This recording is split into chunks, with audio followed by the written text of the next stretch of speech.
الله وجهه إن لله في الأرض آنية ألا وهي القلوب فخيرها أصفاها وأصلبها وأرقها ثم فسر ذلك فقال أصفاها في اليقين وأصلبها في الدين وأرقها على المؤمنين. السلام عليكم ورحمة الله وبركاته. بسم الله الحمد لله والصلاة والسلام على رسول الله سيدنا محمد بن عبد الله وعلى آله وصحبه ومن تبع سنته واقتدى بهداه. سبحانك لا علم لنا إلا ما علمتنا إنك أنت العليم الحكيم. رب اشرح لي صدري ويسر لي أمري واحلل عقدة من لساني يفقهوا قولي وسدد لساني واهد قلبي بحق القرآن العظيم والرسول الكريم سيدنا محمد وعلى آله وصحبه أجمعين. Alhamdulillah, kita bersyukur kehadirat Allah Subhanahu wa Ta'ala atas limpahan nikmat yang Allah berikan kepada kita. Hingga malam hari ini Allah masih memperkenankan kita untuk duduk bersama dalam rangka menuntut ilmu agama. Ilmu agama ini hadirin sebagai fondasi kita, sebagai asas kita untuk bisa beribadah dengan baik dan benar. Tanpa ilmu maka mustahil kita bisa melakukan ibadah dengan baik dan benar. Dan ibadah yang kita lakukan ini bukan menurut perasaan kita, bukan, atau bukan menurut perkiraan kita. Tapi ibadah yang kita lakukan ini adalah benar-benar sesuai dengan apa yang digariskan oleh syariat agama kita. Maka itu duduk di majelis ilmu yang semacam ini adalah satu kebutuhan pokok yang tidak harus kita lakukan, sebab tanpa adanya ilmu kita pun tidak bisa beribadah kepada Allah Subhanahu wa Ta'ala. Mudah-mudahan duduk kita majelis ini, kita duduk di dalam majelis ini setiap detiknya Allah berikan pahala yang berlimpah untuk kita semua. Dan mudah-mudahan kebaikan dan pahala itu akan bisa kita rasakan sebelum akhirat, yakni di dunia sudah bisa kita rasakan di alam barzakh maupun di akhirat kelak. Allahumma amin ya rabbal alamin.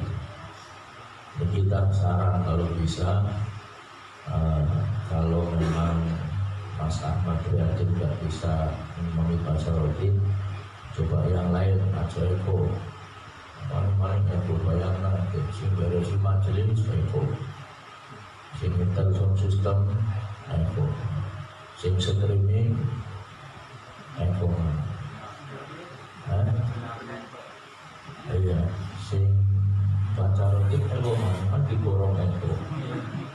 Maksudnya yang lain biar ada, ya walaupun Mas Ahmad dia juga bisa yang lain lah. Apa Acong nih imamnya Acong, iya imam Acong Fatih, Hafid, Isyam, Ali Mustafa, banyak.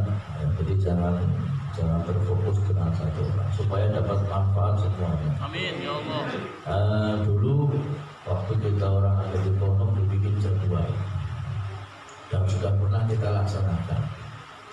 Bikin jadwal Jumat malam Sabtu ini yang imami ini.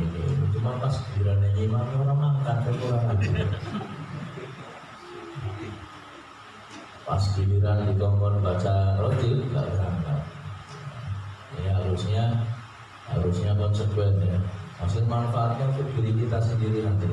Manfaatnya untuk diri kita. Manfaat ilmu yang kita pelajari itu nggak lepas dari zikir yang kita baca. Semakin istiqomah kita berzikir, semakin banyak manfaat ilmu yang kita peroleh. Zikir dan ilmu itu ibarat dua sayap yang akan menghantarkan seekor burung terbang ke tempat tujuannya. Dan nggak mungkin hanya dengan satu sayap, nggak mungkin. Anuk bisa diwisi jika orang bisa nabur. nggak bisa terbang, harus dengan dua sayap ini. Dan dua sayap ini, zikir dan ilmu, ini yang akan menghantarkan kita kepada tujuan kita yang sebenarnya. Maka itu jangan sepelekan, sekalipun dengan zikirnya ini jangan sepelekan. Setiap huruf yang kita baca insya Allah bermanfaat yang besar untuk kita semuanya. Amin ya rabbal. Kita lanjutkan hadirin pelajaran kita, kajian kitab An-Nasr Diniyah. Wa amman nifaqu, dan adapun sifat munafik, sifat nifaq, faziyadatuhu bil amal zaya. Nifaq ini hadirin akan muncul, munafik ini dalam diri kita akan muncul, akan bertambah dengan amal keburukan. Apapun keburukan yang kita lakukan, apapun bentuknya hadirin, maka akan menambah kemunafikan di dalam diri kita. Apapun keburukan, bahkan di ngapunten, meninggalkan majelis ilmu semacam ini pun bisa menambah kemunafikan dalam diri kita. Tak percaya? Ada sahabat namanya Handolah. Sahabat Handolah ditakoni oleh sahabat Abu Bakar, ya Handolah, bagaimana keadaan kamu hari ini? Handolah jawab, la faqah Handolah, telah munafik Handolah wahai Abu Bakar. Saya Abu Bakar, kamu ngomong apa? Kamu ngomong apa wahai Handolah? Iya, Handolah maksudnya saya, Handolah munafik gitu. Kenapa kau mengatakan demikian? Dijawab, wahai Abu Bakar, ketika aku ada di depan Rasulullah, ada di majelisnya Nabi Muhammad, duduk di dalamnya, mendengarkan beliau memberikan nasihat, maka bertambah iman saya. Seakan-akan surga dan neraka itu ada di hadapan saya, saking imannya tambah kuat. Akan tetapi wahai Handolah, wahai Abu Bakar, ketika saya pulang ke rumah, ketemu dengan istri, ketemu dengan keluarga, ketemu dengan teman, bisnis maning, dagang maning, di kerjaan lagi, ketemu teman, ketemu ini, ketemu itu, ternyata apa yang diajarkan Nabi Muhammad lupa semuanya. Berarti nyong Handolah wis munafik, gak bisa megangi prinsip. Depan Nabi Muhammad imannya kuat, barang nang rumah, ya persis gak jauh beda dengan kita hadirin. Kita malah lebih parah malah kadang-kadang. Ini ketika di rumah sudah asik di rumah dengan handphonenya, dengan TV-nya, dengan pertandingan sepak bolanya, dengan apa mana? Pokoknya gamenya, dengan keluarganya, dengan istri cantiknya di rumah. Sudah asik hadirin, apa yang ada dalam majelis ilmu lupa. Kadang-kadang saking terlenanya di rumah sampai malas berangkat pengajian. Saking terlenanya di rumah, saking sibuknya kerjaan, saking melakukan hal-hal yang melalaikan, sehingga hati-hati. Di situ ada sifat kemunafikan. Seorang Handolah, seorang sahabat Handolah yang tiap hari bersama dengan Nabi Muhammad, ini duduk di masjid seperti ini, bukan yang di depan, bukan orang biasa. Nabi yang menerima wahyu. Nabi yang menerima wahyu. Beliau bisa mengatakan Handolah munafik gara-gara meninggalkan majelis Nabi Muhammad. Lalu bagaimana dengan kita hadirin? Lalu bagaimana dengan kita hamba akhir zaman, umat akhir zaman, manusia akhir zaman? Banyak dosanya, banyak kesalahannya, banyak hal-hal yang membuat kita lalai. Perbuatan lalai gak usah dicari hadirin, datang sendiri membuat kita lalai, gak usah direncanakan. Apalagi merencanakan satu perbuatan yang lalai untuk meninggalkan perbuatan yang baik, bahaya. Alhamdulillah. Maka nifaq ini bisa bertambah, kemunafikan yang ada dalam diri kita. Sebab apa? Sebab amal keburukan, perbuatan buruk, perbuatan dosa. Apa saja? Min tarkil wajibat. Yang dimaksud dengan amal keburukan adalah meninggalkan kewajiban. Menuntut ilmu wajib benar? Menuntut ilmu wajib enggak? Meninggalkan kewajiban, munafiknya bertambah. Wartikabil muharramat, melakukan perbuatan-perbuatan yang haram, munafiknya bertambah. Sifat munafiknya apa? Bertambah. Kama qala Nabi sallallahu alaihi wasallam, man adnaba dzamban, barang siapa yang melakukan satu dosa, barang siapa yang melakukan satu dosa, nukita fi qalbihi nuqtatun sauda, maka apa? Maka di dalam hatinya ini akan ada satu titik hitam. Satu apa titik hitam? Setiap kali perbuatan dosa, satu titik hitam. Fa in taba thuqila qalbuh, apabila hamba tersebut bertaubat dari dosa yang dilakukan, thuqila qalbuh, maka mengkilat hatinya. Wa in lam yatub zada dzalika hatta yaswadda qalbuh, dan apabila belum bertobat maka akan bertambah titik hitam itu meluas sehingga semua hatinya menjadi hitam. Alhamdulillah, amin. Fadzalika ar-ranul ladzi qala Allah Ta'ala, itulah yang dimaksud dengan ar-ran di dalam firman Allah Subhanahu wa taala, kalla bal rana ala qulubihim ma kanu yaksibun. Allah Subhanahu wa taala berfirman, kalla, sekali-kali tidak, ya, bal rana ala qulubihim ma kanu yaksibun, sebenarnya apa yang selalu mereka usahakan itu menutupi hati mereka. Ron, ya, maka dosa yang disebabkan, yang dilakukan, yang diusahakan oleh kita, inilah yang akan menutup hati kita. Na'udzubillah. Ini orang kalau sudah biasa berbuat dosa, hadirin, berbuat maksiat, dia tidak akan merasa bersalah ketika meninggalkan kewajiban. Gak akan merasa bersalah. Ngomongnya enak temen-temen. Nih meninggalkan kewajiban, lah Gusti Allah Maha Pengampun. Orang sih ngomongin ngomong Gusti Allah Pengampun. Orang sudah biasa meninggalkan banyak dosa, akhirnya meninggalkan kewajiban seakan-akan tidak ada beban. Atau dia melakukan dosa pun tidak ada beban. Kenapa? Karena hatinya sudah tertutup. Kalau hatinya sudah tertutup nggak bisa. Nah, terus bagaimana supaya hatinya kembali bersih?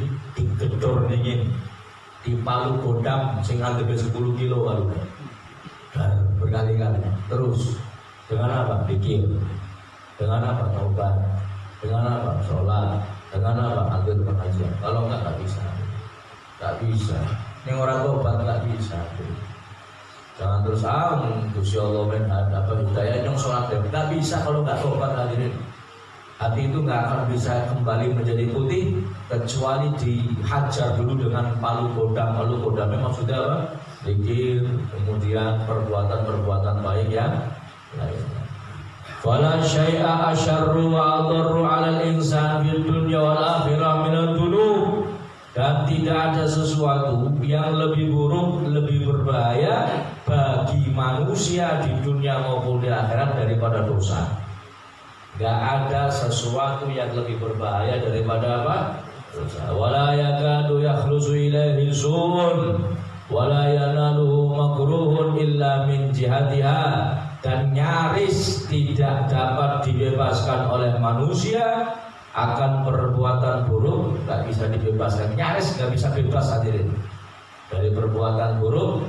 Dan nyaris pula tidak akan menimpa dirinya sesuatu yang tidak disukai kecuali dari sebab dosa-dosa. Jadi hadirin, panjenengan mungkin di dalam kehidupan kita pernah menjumpai, bukan mungkin ya, pasti akan menjumpai sesuatu hal yang tidak kita sukai. Pasti hadirin,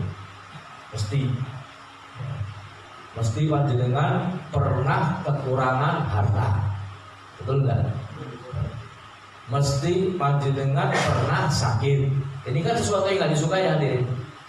Mungkin panjenengan pernah dipaido karo wong, Atau mungkin panjenengan pernah dikecohi karo wong, pernah ditipu sama orang, pernah apa lagi? Pernah dikhianati, pernah pemaling, pernah ditinggal pas lagi sayang-sayangnya, langsung dadak kembali. Dalam kehidupan pasti merasakan hal yang tidak kita sukai. Tahu penyebabnya apa? Dosa. Penyebabnya apa? Dosa. Gak ada lain hadirin. Penyebabnya apa? Dosa yang kita lakukan.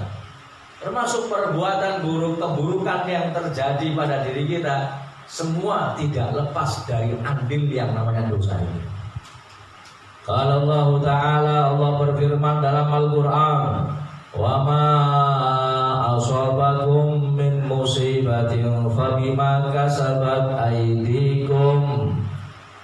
Dan apa saja musibah yang menimpa kalian, min musibatin, dari musibah-musibah, fabima kasabat aydikum, maka itu disebabkan oleh perbuatan tanganmu sendiri. Perbuatan tangan kita, musibah apapun kita penyebabnya. Memang betul semuanya takdir hadirin, cuma ada sebabnya. Sebabnya apa? Tangan kita, diri kita yang berlumuran dosa. Kalau ayat ini mau diaplikasikan hadirin dalam kebanjiran, gempa bumi atau bencana-bencana alam yang lain, ini juga disebabkan karena perbuatan tangan manusia. Kenapa sih banjir? Karena hutannya digunduli. Betul enggak? Kenapa tanah longsor? Karena hutan digunduli. Kenapa terjadi ini dan itu dan sebagainya? Ya karena ulah tangan manusia itu sendiri. Ini kalau mau diaplikasikan dengan bencana alam. Cuman semuanya, ini kalau secara umum semuanya hadir. Yang terjadi pada diri kita dari musibah, maka sebabnya karena ini untuk bahan introspeksi kita. Cuman secara tauhid, semua yang terjadi itu adalah takdir dari Allah. Paham ya? Cuman secara adab, ini kita orang menisbatkan apapun yang terjadi karena diri kita. Idza dharal ma'asi fi ummati ammahumullahu bi'adzabin min indih. Apabila telah nampak perbuatan maksiat yang dilakukan oleh umatku, maka Allah akan meratakan ammahumullahu bi'adzabin. Allah meratakan dengan azab semuanya. Bukan yang melakukan maksiat saja, semuanya kena. Ini kan perbuatan dosa. Jadi musibah yang kita dapatkan itu semuanya karena apa? Karena ulah tangan kita sendiri. Fayambaghi lil mu'min, maka sudah seharusnya bagi seorang mukmin an yakuna ala nihayatil ihtiraz minha, maka untuk benar-benar menjaga diri dari dosa. Menjaga diri dengan penjagaan yang paling akhir, paling maksimal, supaya tidak melakukan dosa. Bagaimana caranya supaya kita tidak melakukan dosa? Jaga diri kita dengan penjagaan yang maksimal. Wa fi ghayatil bu'di anha, dan juga maksimal di dalam menjauhi dosa tersebut. Sekiranya kita bisa terjerumus ke dalam dosa itu, jauhi hadirin. Sekiranya ada perantara yang akan menyebabkan kita melakukan dosa itu, jauhi hadirin. Bahaya. Makanya ulama itu dalam agama kita, syariat itu, ulama mengatakan perbuatan dosa itu bukan hanya perbuatan dosanya saja yang diharamkan. Perantara perbuatan dosa pun diharamkan hadirin. Perantaraannya pun diharamkan. Nah, ya. Kalau sampai handphone kok digunakan untuk maksiat, handphone itu jadi haram nanti. Karena tujuannya untuk melakukan perbuatan-perbuatan yang haram. Wa in asaba minha syai'an falyubadir bitaubati minhu ilallah.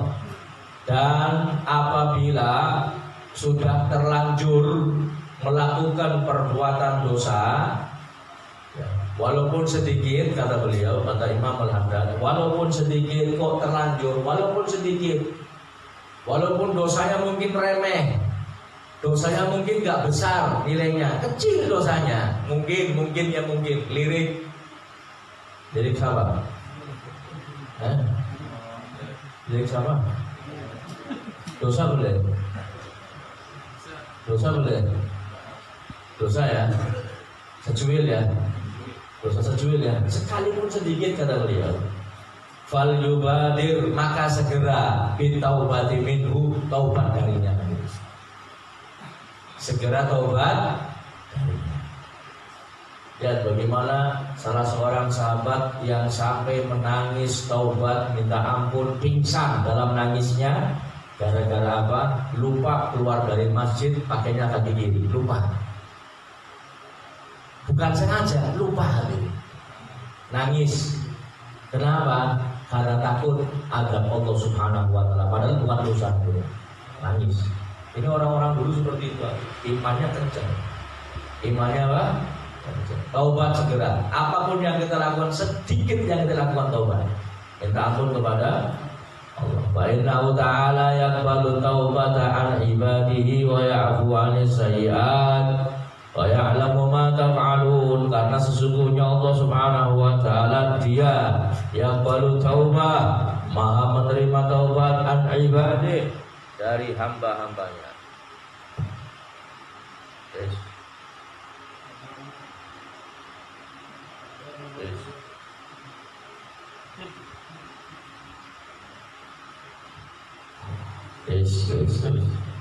Allah Maha menerima taubat dari hamba-hambanya, wa ya'fu 'anil sayyi'at, dan memaafkan kesalahan-kesalahan, wa ya'lamu ma taf'alun, dan mengetahui apa yang kamu kerjakan. Wa man lam yatub faulaika humudz zalimun, dan barang siapa yang tidak bertaubat, faulaika humudz zalimun, maka mereka adalah orang-orang yang zalim. Zalamu anfusahum, mereka menganiaya, zalim kepada diri sendiri. Fa'aruduha li suhtillahi bil wuqu'i fi ma'siyatih, mereka menyodorkan dosa, ya, menampakkan dosa untuk mendapatkan murka dari Allah Subhanahu wa taala, bil wuqu'i fi ma'siyatih, dengan sebab menjerumuskan diri ke dalam perbuatan maksiat kepada Allah Subhanahu wa taala. Tsumma bil israri 'alaiha, kemudian dengan terus-menerus, ya, sebab terus-menerus 'alaiha, atas perbuatan dosa tersebut, bitarkihim at-taubata 'anha, dengan meninggalkan taubat dari dosa tersebut, allati amarahum rabbuhum biha, yang mana taubat itu telah diperintahkan oleh Tuhan mereka, yaitu Allah. Wa wa'ada biqabuliha, dan Allah janji untuk menerima taubat hamba tersebut. Wa wasafa nafsahu bidzalik, dan Allah mensifati zatnya, mensifati dirinya dengan Allah yang menerima taubat. Faqala ta'ala, Allah Subhanahu wa ta'ala berfirman, ghafiriz dzambi wa qabilit taubati syadidil iqabi dzit tawli, la ilaha illa huwa ilaihil masir. Ghafiriz dzambi, Allah Maha mengampuni dosa, wa qabilit taubati, Allah Maha menerima taubat, syadidil iqabi, Allah yang keras hukumannya, lit-tawli, yang mempunyai karunia, la ilaha illahu, tidak ada Tuhan selain Dia Allah, ilaihil masir, kepadanya, kepada Allah lah semua makhluk akan kembali. Fata'ammalu rahimakumullah hadhil ayat, maka perhatikan baik-baik wahai hamba-hamba Allah, yang mudah-mudahan kalian diberikan rahmat oleh Allah. Hadhil ayat ini, wa ma jama'at min manal ma'ani syarifah wal asraril latifah, ya, akan ayat ini dan segala sesuatu yang terhimpun dari maknanya yang mulia, dan juga berbagai macam rahasia yang latifah, rahasia yang lembut. Al-ba'ithati 'alal khauf, yang mana ayat tersebut membangkitkan kita semua 'alal khauf, untuk mempunyai sifat khauf atau takut atau khawatir, war roja, dan roja harapan, war rahbah rasa senang, ya, war rahbah dan rasa gentar, rasa takut, wa ghairi dzalik. Ini ayat hadirin. Ya, ayat ini itu bisa membangkitkan ya khauf, ya roja, takut dengan siksaan Allah, dan juga harapan dosa kita akan diampuni oleh Allah, dan juga ada rasa senang, rasa cinta, maksudnya cinta untuk cinta kepada Allah, cinta kepada akhirat, dan juga ada rasa takut kepada neraka Allah Subhanahu wa taala dan lain sebagainya. Wa ma yatadzakkaru illa man yunib fad'ullaha mukhlishina lahu dina al-ayah. Dan tidaklah mendapatkan pelajaran kecuali orang-orang yang kembali, yang bertaubat kepada Allah. Maka fad'ullaha, maka sembahlah Allah mukhlishina lahu din, dengan memurnikan ibadah kepada Allah Subhanahu wa taala. Wa qala Aliun karamallahu wajha, berkata Sayyidina Ali karamallahu wajha, inna lillahi fil ardi aniyatan, sesungguhnya Allah memiliki wadah-wadah di bumi, ala wahyal qulub, ketahuilah bahwa wadah-wadah itu adalah hati. Fa khairuha asfaha wa aslabuha wa arquha, adapun wadah yang terbaik adalah wadah yang paling asfaha, yang paling jernih, wa aslabuha wa arquha, dan wadah yang paling tegas dan yang paling lembut.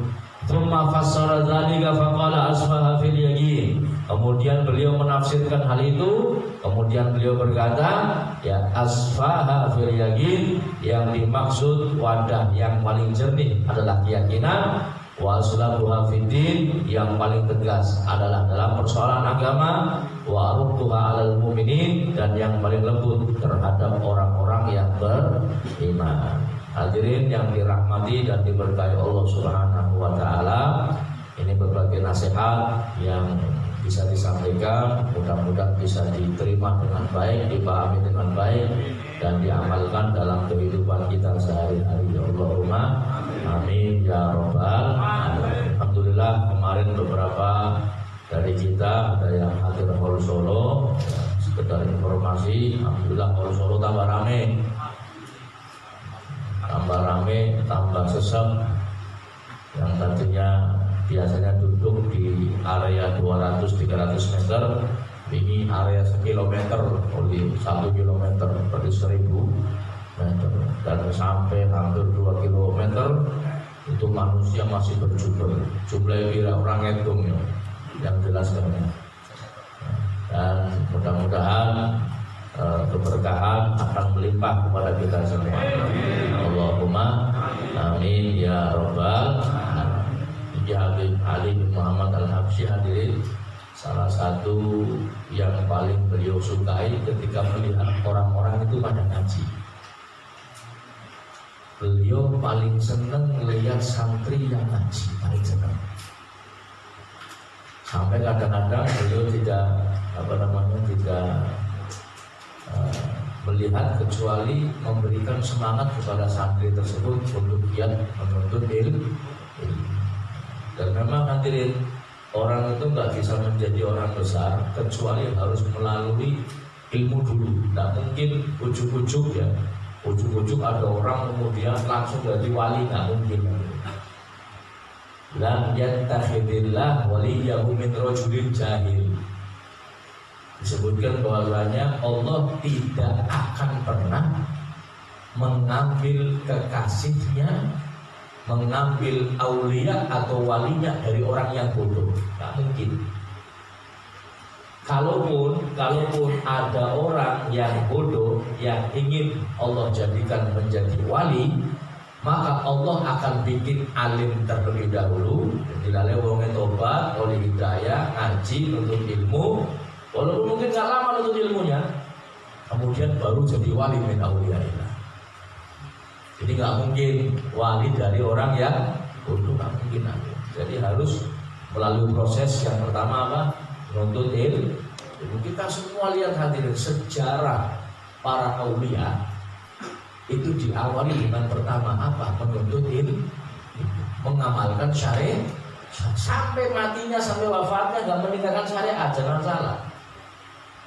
Ada orang yang sok-sokan makrifat, sok-sokan hakikat, kemudian meninggalkan syariat, sesat hadirin. Ini orang-orang yang nggak beres. Yang nggak kelasnya hakikat, kelasnya makrifat di syariat orang kangunan, nggak bisa hadirin. Konsako Kanjeng Nabi bae sholat sampai matinya, sampai wafatnya. Terus kita mau meninggalkan syariat dengan dalil saya makrifat, sing penting yang eling paling Gusti Allah. Syariat orang dilakoni orang apa-apa. Siapa kon? Paham ya? Nabi Muhammad sholat sampai akhir hayatnya. Gitu. Beliau sholat sampai kakinya bengkak. Terus kita mau meninggalkan sholat ya dengan alasan bahwa makrifat paling Gusti Allah orang perlu sholat. Salah besar ini. Paham ya? Syariat duluan. Makanya ada tingkatannya syariat, thariqat, hakikat, nggak bisa terus langsung, nggak bisa, dan syariatnya pun nggak bisa ditinggal, harus terus bersama sampai dia mendapatkan makrifat. Makanya hadirin orang yang model-model senengnya sing maaf nih ya, senengnya sing model-model gaib-gaib, sing gelambian-gelambian, sing apa? Sing gelambian-gelambian. Ini banyak sesatnya hadirin. Kalau nggak dikasih dengan itu banyak sesatnya. Terus iki nguyuh carane cewek dulu ngerti. Daripada ya anu bisa mabur, mau ya anu bisa model gaib-gaib sing seperti itu. Syekh Abdul Qadir Jalani contohnya selamat, kenapa? Karena ilmu yang dimiliki beliau sendiri. Datangi sama setan, ya Abdul Qadir ana rabbuka faqad abahtu lakal muharramat. Abdul Qadir, saya Tuhanmu. Ada suara diri, ada suara tanpa jongkol, laka wujudi. Ada suara, ya Abdul Qadir, aku Tuhanmu, dan mulai hari ini sungguh aku halalkan khusus kepadamu, yaitu yang haram menjadi halal buat kamu. Coba jangan lagi kholwat derekan nakal tasbih tanpa ilmu nih. Dikira nakal tasbih bunyi-bunyi nang tengah-tengah kuburan, anak suara kayak gue hadirin. Bulan, jablut, korban dia, halal kabeh ngomong. Kalau kita yang nggak ngerti ilmu, nggak punya dasar ilmu hadirin, dengan adanya suara seperti itu tergoda kita hadirin. Nunggu soli wangsit nawa ada Gusti Allah ngomong goronyo halal kabeh donyo. Akhirnya melakukan perbuatan maksiat semena-mena. Naudzubillah. Syekh Abdul Qadir Jalani selamat hadirin. Kata Syekh Abdul Qadir Jalani, ikhsya ya lain, minggat kon setan. Jadi setan kon sedang ngerti nyong setan. Gak mungkin Allah mengharamkan yang halal, menghalalkan yang Innallaha la ya'muru bil fahsya. Allah gak mungkin memerintahkan yang buruk-buruk, gak mungkin. Karena jagoro nyong ngerti kon setan. Kamu ngomong seperti itu langsung nyong ngerti. Syekh Abdul Qadir Jalani ngerti ilmunya, hadirin. Harus selamat hadirin. Jadi saya tadi Abdul Qadir, kamu tahu enggak? Dengan cara seperti ini aku sudah menyesatkan 70 orang seperti kamu yang ahli thariqah. Ahli thariqah tanpa adanya dasar ilmu yang kuat, akhirnya apa? Sesat. 70 ahli thariqah sesat di tangan setan dengan cara yang seperti itu.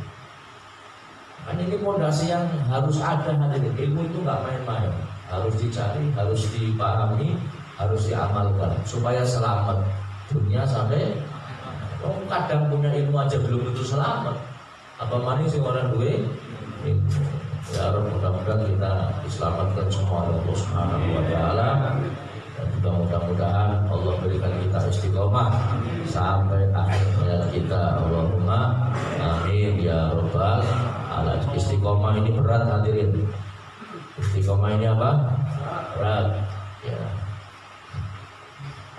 Istiqomah itu enggak semua orang bisa. Makanya dikatakan tidaklah bisa istiqomah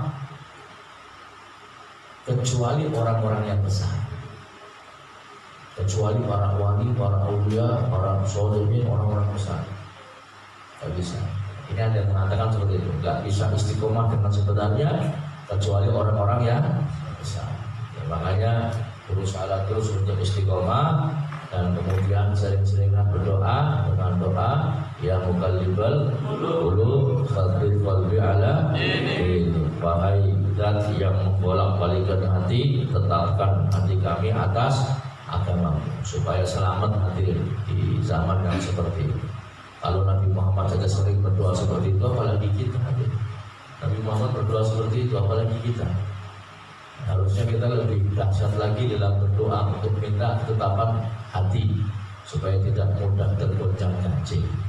Jadi alhamdulillah Paul Solo ini tambah rame, tambah barokah. Mudah-mudahan yang belum berkesempatan untuk hadir, mudah-mudahan kapan waktu ini usaha. Saya ini ya dari tahun ke tahun selalu mandang begini.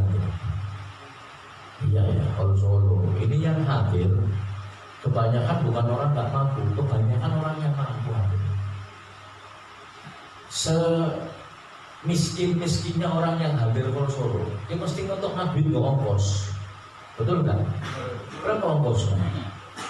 Minimal kira 200.000 cukup boleh. Kalau Solo 200.000 cukup. Lu kok ngomongnya bis bumel, hanya cukup. Maka di jam benesukan juga jam 4 sore. Ada cukup ya. Saya lihat semuanya ini yang diparkir mobil ya. Biasanya kita orang di sebelah selatan, ini di sebelah utara, cuma menangis sih nama Kulon tempat parkiran. Tak gelem parkiran, mobilnya PKB. Jadi bukan mobil-mobil sing model teruntung, apa kayak mobil bak, mobilnya bagus semua gitu. Dan subhanallah mereka punya mobil kaya-kaya dan sebagainya, mereka rela duduk di atas jalan dengan digelar plastik pengantin. Padahal kalau mau lihat rumahnya dan sebagainya ya Allah suki gelem-gelem teman duduk di atas aspal, kadang sampai tidur di trotoar hadirin. Sekeluarga turun tak bilang duduk anak selong larat duduk hadirin. Tak lihat kan anak selong bersih-bersih sampai tidurnya rela di trotoar. Mungkin nggak dapat hotel, datang nggak dapat apa, tidur di trotoar satu keluarga. Mereka rela. Saya yakin itu luar biasa. Mereka tidak hadir kecuali apa rasa mahabbah, cinta kepada Nabi Muhammad, cinta kepada aulia Allah yaitu Habib Ali bin Muhammad. Saya mikir ya Allah dengan bocah cedul bulu tegak-tegak begitu anak sehat-sehat orang anak Paul Solo ini ya boleh harus aja mana Solo sih nak tegal orang makan kadang negeri temenan dengan mau sini gitu. Jadi ini hadirin untuk apa? Acara seperti itu untuk menghidupkan hati kita. Bukan untuk masalah dunia hadirin. Bukan masalah wah ini Hall Solo bendaharanya wali ya, balik sugih. Enggak, bukan itu yang kita cari. Hadirnya Hall Solo, hall seperti itu membangkitkan hati kita yang sudah mati. Itu yang kita cari. Sehingga dengan terbiasa istiqomah hadir hal-hal seperti itu, hati kita ini hidup. Sehingga apa? Nasihat yang masuk ini mudah dipahami dan diamalkan dalam kehidupan. Supaya hati ini orang langkon, supaya nuktah, supaya apa itu noda-noda hitam yang ada dalam hati kita itu hilang semuanya. Jadi pulang bersih lagi hatinya, diperbarui lagi hatinya, diupdate lagi hatinya, diupgrade lagi sendiri, diupgrade mana supaya lebih bersinar lagi hati kita. Itu yang kita harapkan. Ya mudah-mudahan barokah Solo bukan yang hadir saja yang dapat barokah, kita semua yang ada di Tegal dan di rumah juga mendapatkan keberkahannya. Allahumma amin ya rabbal alamin. Betul, ini saja hadirin yang bisa kami sampaikan, mudah-mudahan bermanfaat. Kemudian sebelum kami tutup pengumuman, besok pagi kuliah subuh di Masjid Agung Kota Tegal. Waktunya pada subuh. Ini subuhnya rada kasih jam 4. Berapa? Masuk terang jam 4 lebih berapa? 5 menit. Jam 4 lebih 5 menit sudah ada. Kemarin di Solo jam 4 kurang 5. Jam 4 kurang ada. Ini di Tegal jam 4 lebih 5 menit. Berarti ya tangi-tangi jam setengah 4 ya pas lah. Tangi setengah 4 atus sholat tahajud, sholat jamaah atau mau jamaah di Masjid Agung, jamaah di Masjid Agung nyandak lah. Ya, syukur-syukur tangan ini jam dulu, tangan ini jam 4 pasti orangnya ada. Cuman yang mau langsung hadirnya setelah sholat subuh maupun dulu silakan, ada masalah. Insyaallah mudah-mudahan Allah berikan kita taufik hidayah bisa hadir kuliah subuh dan juga pengajian-pengajian yang lain. Ya, mudah-mudahan barokah semuanya. Pun ini saja yang bisa kami sampaikan. Kurang lebihnya mohon maaf. Wallahul muwaffiq ila aqwamit thoriq. Wassalamualaikum warahmatullahi wabarakatuh.